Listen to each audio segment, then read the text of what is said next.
What's up, everybody? Welcome to Podcast Now. I'm Alex, and in this video, I want to talk about why I'm getting The Legend of Zelda Tears of the Kingdom. This is my series where I talk about an upcoming game and whether I'm going to get it or not going to get it. It kind of is a test of my hype where I'm at right now. So when I'm recording this, it's about 3 or so weeks before the game releasing, and I am getting more and more excited. Honestly, I'm getting more excited because of the stuff that they have put out over the last couple of weeks. That last trailer that they did about a week or so ago from when I'm recording this was fantastic. I want to talk just a little bit about my experience with Breath of the Wild and even Zelda just in general to kind of give you a better idea of where my mind is at. So, number one, I'm not actually that big of a Zelda fan. I've played games here and there. I've not played all of them, and I wouldn't consider myself, like a die-hard Zelda fan. I've always been impressed by what I've seen, what I've played. I've always liked the series. I've just never jumped too much in.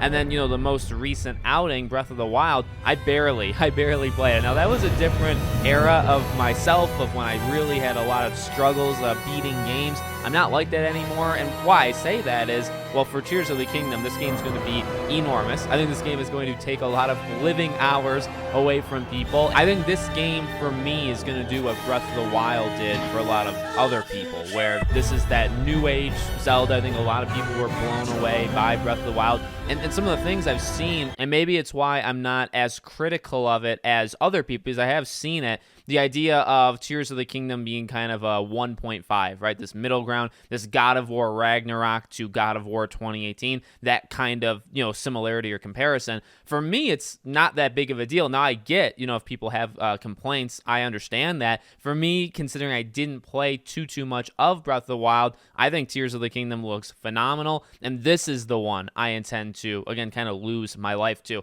I also think, and I've talked about this before here and there on different live streams and stuff like that, I think the improvements that Tears of the Kingdom has made, that they've focused on, right? This fusion ability, being able to put together things, or even that ability to ascend through ceilings, right? Things like that. I think that's incredible. And I honestly, when I saw that, and that was, I think, from the gameplay presentation they did a few weeks ago, I had said, okay, every open world game out there, now it's not going to work for all of them, but they are totally going to steal that. And that to me is very special. I would say what I'm looking for is for this game, if it wants to be very close to Breath of the Wild, which it very well could be, that's completely fine. All it needs to do is really add a couple extra things, which, to be honest, are the things they have focused on, right? The ability to craft these machineries, this hoverboard that you can use to fly. They don't give that to you. You have to make that yourself, right? Boats. Get ready to learn how to make things float, because that's all on you. Now, it's a little bit daunting for me because I'm a terrible creative in that sense. I've never been good at games that were, even like Minecraft, I've never been good at games that require you,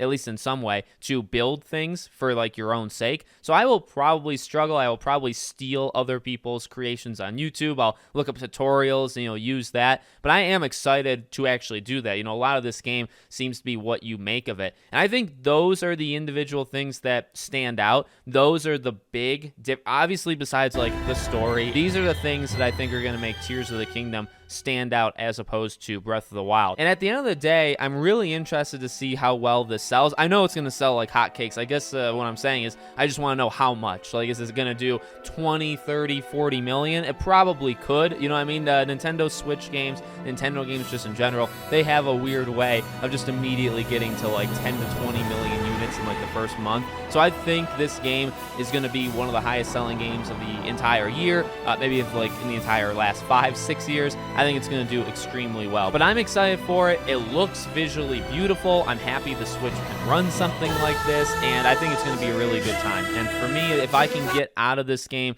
what so many people got from Breath of the Wild, and then more, right? If this is the it's the sequel, right? So if this game is better than Breath of the Wild, I'm getting that experience. I'm going to be pretty happy with that. So let me know what you guys think in the comments. Are you getting the game, not getting the game? Let me know. Make sure you guys are subscribed to the channel. I'll cover it here and there. Nintendo games are pretty odd to cover on a variety gaming channel, but I am up for making videos if there's interest. Thank you all for watching. I hope to see you all on the next one.